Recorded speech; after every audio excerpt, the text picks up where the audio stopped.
Hello bros, ನಾವು ತನವನ್ನ ಕರ್ಕೊಂಡು ರೋಡಿಗೆ ಹೋಗೋಣ ಅಂತ ಅಂದ್ಕೊಂಡ್ವಿ. ಅವ್ನ ಜೀಪಲ್ಲಿ ಈ ಪ್ಲ್ಯಾನ್ ಇರಲಿಲ್ಲ. ಆ ಪ್ಲ್ಯಾನ್ ಬಂದಿದ್ದೆ ಅವನ ಹತ್ರ ಮನೆಗೆ ಹೋಗಬೇಕು ಅಂತ ಹೇಳ್ತಾ ಇದ್ದ. ಅದನ್ನು ಸ್ಟಾಪ್ ಮಾಡಲಿಕ್ಕೋಸ್ಕರ, ಅವನ್ನ ಡೈವರ್ಟ್ ಮಾಡಲಿಕ್ಕೋಸ್ಕರ ಆ ಜೀಪ್ ಇಟ್ಕೊಂಡು ರೋಡಿಗೆ ಹೋದ್ವಿ. ತುಂಬ ಎಂಜಾಯ್ ಮಾಡಿದೆ. ಅದರಲ್ಲಿ ಕೂಡ ಇದು ಇವನಿಗೆ 3rd ಇಯರ್ ಬರ್ತ್ಡೇಗೆ ಬ್ಯಾಂಗ್ಳೂರಿಂದ ತಂದಂಥ ಜೀಪ್. ಇದು ಹೋಲ್ಸೇಲಲ್ಲಿ ಸಿಕ್ತು, ಸ್ವಲ್ಪ ಕಮ್ಮಿಗೆ, ತುಂಬ ಚೆನ್ನಾಗಿತ್ತು. ಆ್ಯಂಡ್ ಅವನಿಗೆ ತುಂಬ ಎಂಜಾಯ್ ಮಾಡಿದೆ. ಅವ್ನ ವಾಯ್ಸ್ ಕೂಡ ಹಾಕ್ತೀನಿ ಈಗ ನಾನು ಅದ್ರ ಬಗ್ಗೆ ಏನು ಹೇಳ್ತೇನೆ ಅಂತ ಹೇಳಿ. ಬೇರೆ ಎಲ್ಲದಕ್ಕೂ ವಾಯ್ಸ್ ಕೊಡ್ತೀನಿ ಅಂತ ಹೇಳ್ತಾ ಇದ್ದ, ಬಟ್ ಇದಕ್ಕೆ ವಾಯ್ಸ್ ಕೊಟ್ಟಿದ್ದೆ. ನಾನು ಡಿಲೀಟ್ ಮಾಡಿಬಿಟ್ಟೆ ಅನ್ಫಾರ್ಚುನೇಟ್ಲಿ. ತುಂಬ ಎಂಜಾಯ್ ಮಾಡಿದೆ. ಬಟ್ ಡೌನ್ ಹೋಗ್ಬೇಕಾದ್ರೆ ತುಂಬ ಸ್ಪೀಡಲ್ಲಿ ಹೋಗ್ತಾಯಿತ್ತು, ಅಪ್ ಬರ್ಬೇಕಾದ್ರೆ ಸ್ವಲ್ಪ ಕಷ್ಟ ಆಯಿತು. ಬಲ ದಾಲ ಪುಜಿ ಪಥನ್ ಬೆಮೆಯಾನ್ ಬಲ come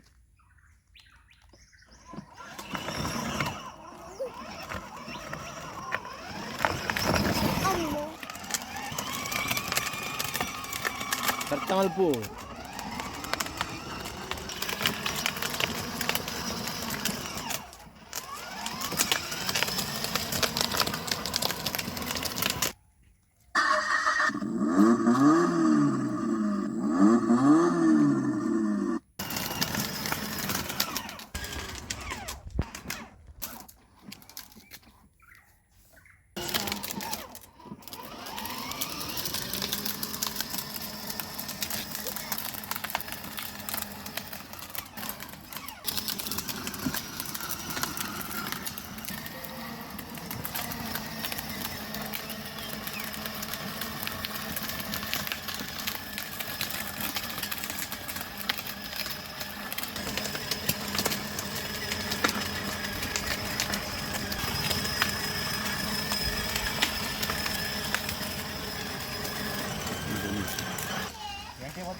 Sudhana?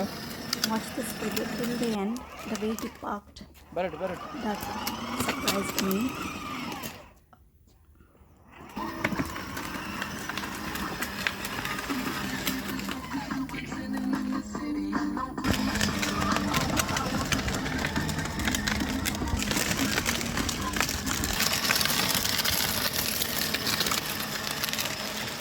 Yes, sir.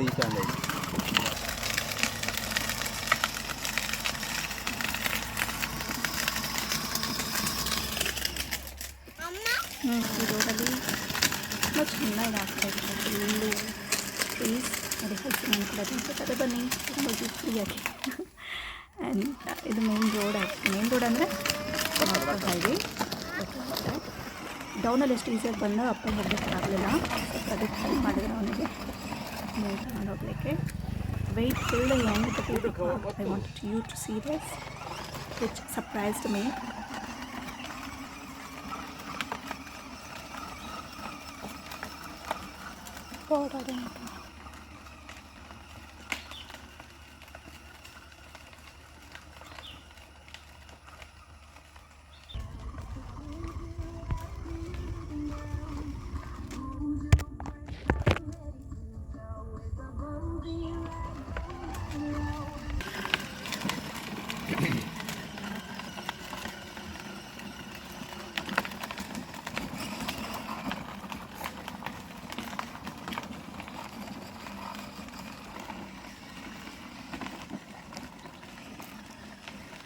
Car ದೆಪ್ಪು.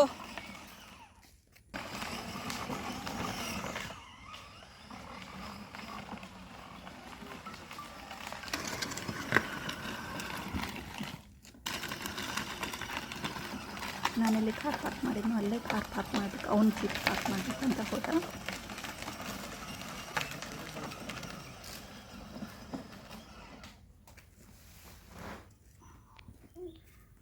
Look the way he got down from his jeep. A door open ಮಾಡೋ ಸ್ಟೈಲ್. ಆ್ಯಂಡ್ ಇಲ್ಲಾಂದರೆ ಅವ್ನು ಹಾಗೆಲ್ಲ ಬರೋಣ, ಹಾರ್ಕೊಂಡೇ ಬರ್ತಾನೆ. ಆ್ಯಂಡ್ ಮಿರರ್ನೆಲ್ಲ ಹೀಗೆ ಮಾಡಿರೋದು ಕೂಡ ನನಗೆ ಸರ್ಪ್ರೈಸ್ ಆಯಿತು. ಸೊ ಅವ್ರ ಮಕ್ಕಳು ಏನು ನೋಡ್ತಾರೆ ಅದನ್ನೇ ಕಲಿತಾರೆ. ಸೊ ಇವ್ರ ಅಪ್ಪ ಹಾಗೆ ಮಾಡ್ತಾರೆ, ಅದನ್ನು